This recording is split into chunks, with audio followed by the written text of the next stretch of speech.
the art of making a good AI is to limit its possibilities tremendously. You limit them a trillion-fold compared with what it could be. There are a trillion ways of being wrong for every way of being right.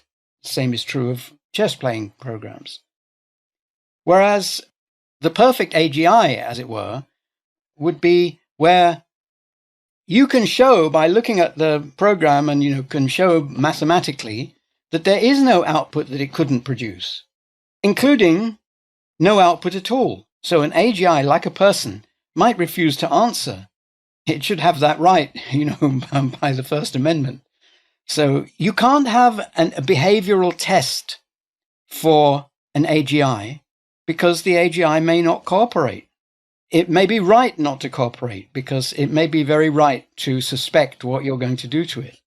Do you see that this is not only a different kind of program, it's going to require a different kind of programming because there is no such thing as a specification.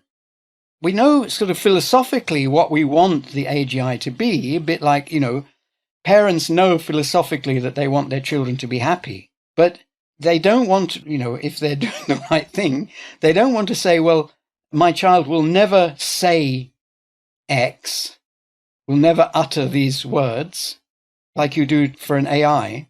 You will recognize what it means to be happy once they've done it. I think fundamental to your worldview and explanation of what humans are is humans create knowledge through creativity. And what you're basically saying is that an AI, the narrow AI, is not allowed to be creative. It has to solve a specific problem. And true creativity means you can hold any idea in your head. It's unbounded. And so it can display any behavior pattern. And until you see that this thing has complete ability to be creative and therefore output any behavior pattern, you haven't created an AGI. You've just created a narrow, constrained automaton. Exactly.